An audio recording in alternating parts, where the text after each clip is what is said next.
के दरमियान पाए जाने वाली खलीज मजीद गहरी हो गई। निसार अली खान का इस तकरीर में क्या कहना था, आइए आपको एक मरतबा फिर दिखाते हैं। मैं ये वाज़ेह तौर पे ये कहना चाहता हूं कि हम अपोजिशन में बैठे हैं, का अदलिया की बहाली का मसला हो या एनआरओ हो, कैरी लूगर बिल हो या आरजीएसटी सेल्स टैक्स का मसला हो, या हमारा जो सालाना मीजानिया हो, बजट हो, डंकी की चोट पर ये अपोजिशन हर इशू पे न सिर्फ हुकूमत पे तनकीद करती है बल्कि उसका एहतसाब करती है। और मैं ये बात इस स्टेज पे, आपके स्टेज पे खड़े होकर असेंबली में एक से ज्यादा दफा कह चुका हूं कि हम किसी सूरत में भी इस लड़खड़ाती हुकूमत को सहारा नहीं देंगे। ये अपने बोझ तले दब रही है।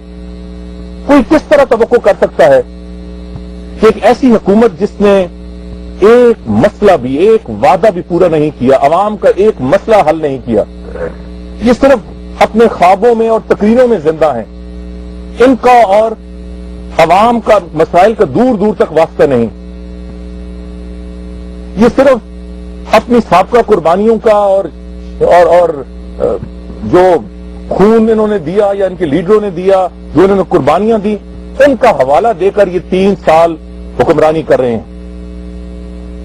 हमें ऐसी हुक्मरानी से कोई वास्ता नहीं है। और मैं मीडिया के दोस्तों को भी ये कहना चाहता हूं, वो मीडिया के दोस्त जो अब भी इस इबाहम का शिकार हैं, मैं वाज़ेह तौर पर अपनी पार्टी की तरफ से कहना चाहता हूं कि मुस्लिम लीग नून किसी हवाले से भी इस कमजोर, नाअहल और करप्ट हुकूमत को सहारा नहीं देगी। सहारा कौन दे रहा है? वो लोग दे रहे हैं जो इस हुकूमत का हिस्सा हैं, वो लोग दे रहे हैं जिनके कौल और फेल में तजाद है, वो लोग दे रहे हैं जो कल जनरल परवेज मुशर्रफ की डिक्टेटरशिप का हिस्सा थे, आज इस लड़खड़ाती नाम नेहाद जमहूरी हुकूमत का हिस्सा हैं।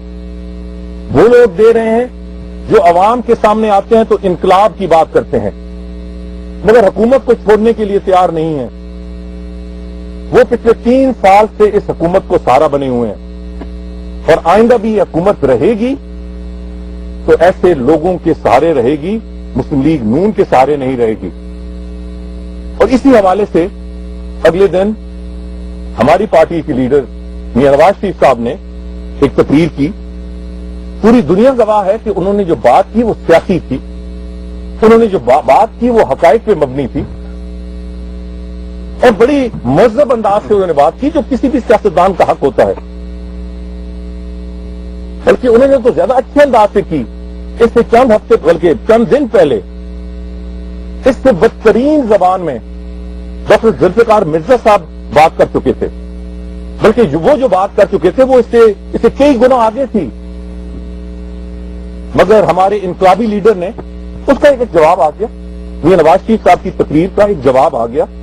सही था या गलत उसमें नहीं जाना चाहता, मगर कल माओ सीखों के बाद एशिया के सबसे अजीम इनकलाबी लीडर ने लंदन से एक तकरीर की और ऐसी ऐसी बातें की जो किसी मुअज़्ज़ब शख्स को, किसी जमहूरी अंदाज से सोचने वाले शख्स को जेब नहीं देती। उन्होंने तो ऐसी बातें की जो मैं इस वक्त रिपीट नहीं कर सकता, शायद उनकी तरबियत ही ऐसी है। हां, तरबियत का तो मुझे मालूम नहीं, उनकी तारीख यकीनन ऐसी है। और मैं वाज़ेह तौर पर वजाहत ये करना चाहता हूं, मैं एमक्यूएम के बारे में बात नहीं करूंगा, वो एक पॉलिटिकल पार्टी है, मगर जो साहब लंदन में बैठकर जो कुछ उनके मुंह में आता है वो बोली जा रहे हैं, मेरा ख्याल है कि हम सबको बतौर एक कौम, और उसमें मीडिया शामिल है बिलखसूस, उन्हें कम से कम मीडिया को, आजाद मीडिया को मेरी अपील है कि उन्हें यह एहसास होना चाहिए कि ये हजरत जब बोलते हैं तो अक्सर और बेशतर ये होश में नहीं होते।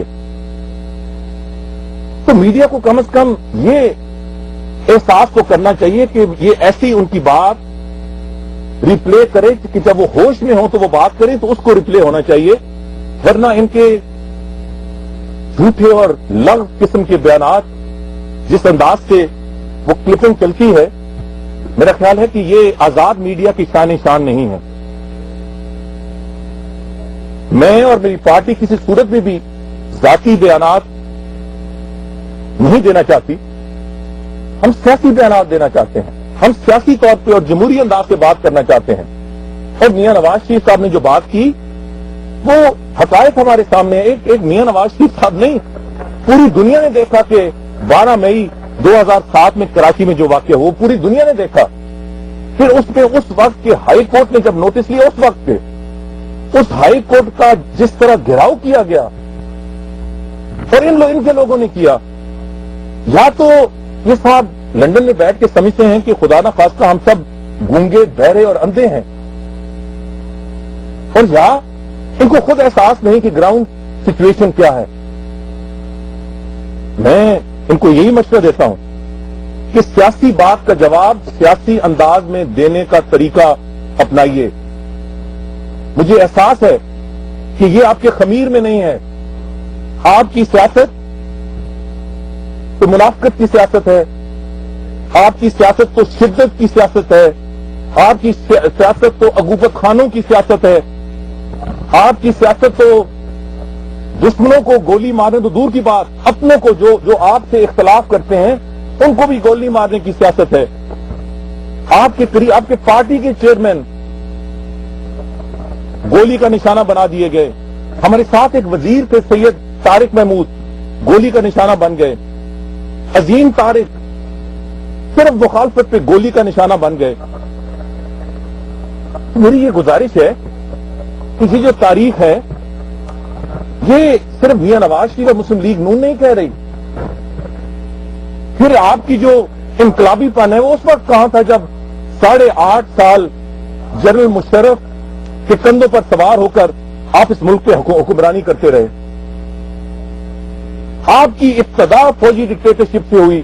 جنرل ضیاء الحق کا آپ نے نام تو لیا, مگر یہ کہنا بھول گئے کہ آپ کی پارٹی کی بنیاد ہی اس وقت جماعت اسلامی اور جمعیت العلماء پاکستان کے مقابلے میں اس لیے رکھی گئی کہ اس وقت کے حکمران چاہتے تھے کہ ان مذہبی جماعتوں کو سائیڈ لائن کیا جائے. آپ انقلاب کی بات کرتے ہیں تو اس وقت آپ کا انقلاب کہاں تھا؟ ہم ذاتیات پہ نہیں جانا, ہم سیاست کی بات کرنا چاہتے ہیں. مگر اگر اسی زبان میں حضرت بات کرتے رہے تو پھر ہمیں مجبوراً ان کی بیگم کا بیان جو ان کے حوالے سے ہے, ان کے کردار کے بارے میں ہے, ان کے جمہوری پن کے حوالے سے ہے, وہ ہمیں منظر عام پہ لانا پڑے گا. ہمیں اس ریہیبلیٹیشن سینٹر لندن سے تھوڑا باہر,